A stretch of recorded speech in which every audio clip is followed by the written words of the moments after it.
What is up, everyone? Welcome back to another video. Game week 32 is fast approaching. It is free hit week, and here is an updated draft.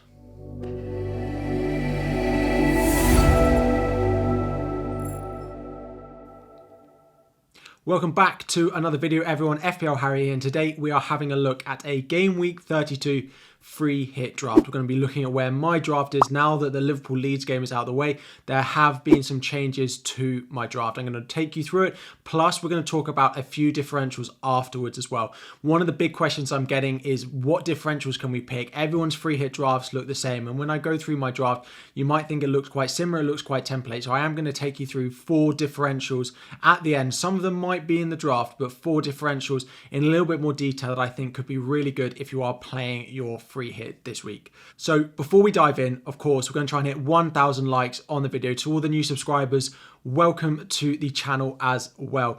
Thank you all for joining. But diving in, we're going to go first to the bench. Our bench goalkeeper is going to be Iverson of Leicester. I don't necessarily think we're going to need our backup goalkeeper, but he's cheap and he does have Wolves at home, which is an okay fixture. First on my bench. Now, this could be a bit of a spoiler to my starting 11, but it does have Eze first on my bench. I haven't found a place for him in my starting 11. I do really like him. This draft is a 3-4-3. I really like him. He's probably the #1 Crystal Palace option in midfield. I'd pick him over Elise. Just don't have space for him really in my starting 11 at the moment, despite how good he looks and despite how bad Everton have looked defensively. Defensively on the bench, we have Castagna. Again, don't plan on really needing him. Wolves at home is an okay fixture. Plus, he has some attacking threat. And then Botman just sort of third on my bench. I ran out of defenders that I could really want to pick from. I sort of over-invested in all the other teams that had a good defensive fixture in my starting 11, so I didn't have a spare spot. But the chance of you needing your third bench option when you are playing your free hit is very small. So that's the bench. But looking at the starting 11, I have gone with Sam Johnson in goal. It looks like he's filling in for Gaeta at the moment while Gaeta is out. He's actually playing pretty well, so there's a chance long term that he keeps his place. He's very cheap at 4.4 million and has a really nice fixture. In the last game, they won 2-0, and he even picked up 2 bonus points with the saves he made, plus with the sort of amount of passes he's making as well. To combine with him, we have got double Crystal Palace defence, and we have got Mitchell in there. So I originally had Robertson in here to combine with Trent, but watching that Liverpool Leeds game, there was another individual error. There's too many of those going on for me really to want to double up onto Fent at the moment. Plus, with the amount of goals I saw them score, I couldn't go into that with just Salah in the attack, I don't think. So I have doubled up on the attack, but in terms of the defence, we've gone Mitchell and we've gone with Johnson. In terms of the Crystal Palace defenders, it's very difficult to pick between them. Mitchell may be slightly better for bonus points, but the others, maybe Anderson and Gakpo, have a slightly better goal threat. So you could look at them if you do think that there's a decent chance that one of them gets something. You just want to get lucky with one of the centre-backs scoring a goal. Of course, Trent Alexander-Arnold is in here, and there is no doubt about him being in pretty much every free hit draft. Playing in that midfield role, the amount of passes he's making, the amount of through balls he's playing, the assist potential is good, but also his bonus point potential is really good. Because of the amount of goals there were the other night, and there was no clean sheet, he didn't necessarily get that many, but if he keeps a clean sheet and he gets an assist, for example, he'll be right up the potential bonus points rankings. And finally, in defence, we have Alex Moreno of Aston Villa. Now, it's a difficult, potentially, fixture away at Brentford. However, I've been so impressed with Aston Villa and him as well. Definitely the best Aston Villa defender to be having in your teams at the moment. With Jacob Ramsey playing left wing, he drifts centrally, leaving a lot of space up that left-hand side for Alex Moreno, and that's how he picked up his assist for Ollie Watkins in Game Week 31 against Newcastle. He also had another assist ruled out for a very marginal offside to Ollie Watkins again, and I think there's chance of attacking returns. Also, Brentford, yes, they're particularly good at home, but they haven't been that free-flowing in terms of their attack, and Aston Villa have been defending very well. A clean sheet here is not impossible. There are not a lot of great defenders for us to go with this week, particularly if you have triple Arsenal attack and a lot of Liverpool attackers as well. So I quite like the attacking threat that I could get with Moreno, plus an okay potential for a clean sheet this week as well. Moving into midfield, of course, Salah is in here and he's likely to be my captain this week. Performance from Liverpool away from home. They're particularly good at home, which they do have this week against Nottingham Forest, but away from home, him scoring twice. He looks like he's back. Liverpool look like they're back a little bit over the past couple of games. Really like what Salah can offer, and I think he's going to be the most highly captained player by quite a way, given the performance that we saw from him in Game Week 31. The other player that's going to be highly captained, I think, is Gabriel Martinelli. Looks like he's back to his early season best with the likes of Jesus back in the lineup. Saka less impressive, but he is also in here. We have gone with the double Arsenal midfielders in Saka and in Martinelli. I just expect them to win comfortably against Southampton. Now, Southampton have been okay defensively away from home. They've conceded a lot of goals at home, but away from home, they've been okay. There is also the looming Manchester City versus Arsenal game in midweek after game week 32. So there's not that much turnaround. And if they're winning the game comfortably, there might be some early subs for some of these Arsenal assets, but I still think we want to invest them because if they're going to win games comfortably, they're going to need to be scoring goals. Martinelli is very involved. Saka, less so. If you wanted to punt against the herd, going against Saka would probably be the way that I would do it. But he's in there for now. And the final one is the where we've gone and added triple Liverpool, and that is Cody Gakpo. He's very cheap compared to some of the other maybe more premium options, and we don't have necessarily a problem with budget, but it is nice that he's a bit of a cheaper option. He looked really, really good in game week 31 in that Monday night fixture against Leeds. When he came off, he was celebrating with all the players, with Klopp as well, about how well the performance had gone.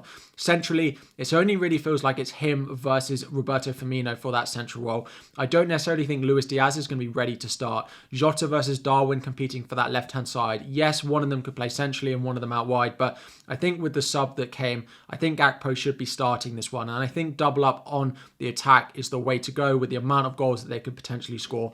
Robertson looks okay defensively, but he's not getting up the pitch as much as we thought he would now that Trent is playing in that midfield role. So that is the midfield four. And then up front, we've gone with Ollie Watkins, Gabriel Jesus, and my man, Dominic Solanke. Dominic Solanke keeps his place. West Ham play in Europe on Thursday evening. Now, they might rotate a little bit in that and still have an okay squad for Bournemouth, but Bournemouth having a week off, Bournemouth looking really good, Solanke being the focal point. I still think there's goals at home for Bournemouth in this one, so I've gone with Dominic Solanke. I do also quite like Philip Billing as well, but we've got Solanke in this draft because I had a spare forward slot. Gabriel Jesus at home to Southampton. Again, at home, he's been really good. A lot of goal contributions when he plays at home. Again, he's been taken off a little bit early, around the 70th, 60th minute in the past couple of games, returning from injury. And again, with that Manchester City game midweek, there's a chance that that happens again if they are a few goals up. But they do need to win every game now between now and the end of the season if they want a chance in winning the Premier League title. So if that's going to happen, I think Gabriel Jesus has to play all of them. And finally, his man of the moment, it is Ollie Watkins. Brentford away. Brentford have not been that great defensively recently. They've been better at home, but still, I back Aston Villa to win this one, and Ollie Watkins is going to be involved with the way they're playing. Everything goes through him, so very happy with him. That is my draft at the moment. The two key noticeable omissions is, of course, Harry Kane and Kieran Trippier as well. Trying to predict that Newcastle versus Tottenham game, I'm finding impossible. So I basically went down the path of I'm just going to own none of them, and I'm not going to try and predict that game. And I'm just going to go with other players who I think have an equally good chance of returning in probably an easier fixture as well. So that is my current draft. But as I said, a few differentials as well to talk about in case you're chasing, in case you want to go a bit against the herd. So the first one is actually the player in this differential group that's actually in my current draft, and that is Alex Moreno of Aston Villa. He's only 2.1% owned and he's only 4.5 million and goes away to Brentford in game week 32. As I said, going up that left-hand side, the attacking threat he creates, the crosses he's putting in, Watkins in the box.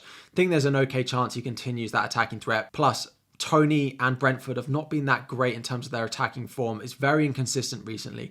They may end up scoring, but again, there's a lot of a lack of defenders going into this week, and I don't dislike the Aston Villa defence, and I think Moreno is definitely the best one with the attacking threat he can create. Then moving into midfield, a few more different picks for you. The first one we've got is Philip Billing. Now, you might think, well, if you're going Billing, may as well go Solanke. First of all, you might not have a space in your forward line for Solanke and you might need a midfielder. Plus, when Billing has scored in his past 3 goals, every single time has resulted in 3 bonus points. He's 1.5% selected and 5.2 million. Even if you're not on free hit, buying him in as your cheap midfielder could be a really nice punt. At home to West Ham. Again, home fixture, the way he's playing as sort of a second striker, he looks really good. A goal can quickly turn into a 10-point return, whereas Solanke maybe needs a couple of returns and needs to go in that. So it's easier for him to maybe haul compared to the likes of Dominic Solanke. Plus, if you want to punt against Solanke, who's going to be very highly owned, Philip Billing could easily do well this week.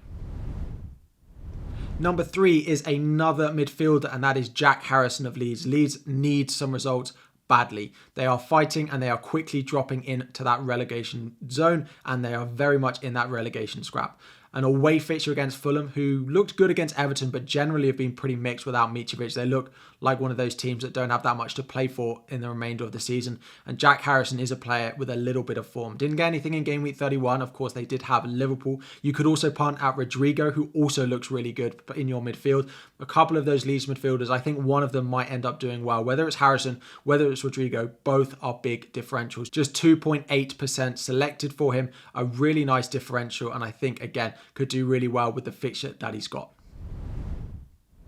And finally is Iheanacho of Leicester. He has a home fixture against Wolves, just 1.1% selected. Has not found his way into the Leicester starting lineup for a fair few number of weeks, and I think everyone watching Leicester has absolutely no idea why. They are so much better when he's on the pitch. Again, he scored off the bench against Manchester City. He looks so good. He's definitely their best forward at the moment, and for me, probably their best attacker generally, maybe Maddison, but he's their biggest goal threat generally. I think he needs to be in that Leicester starting lineup if they want to stay in the Premier League. I do think it's as simple as that. They'll win games with him on the pitch.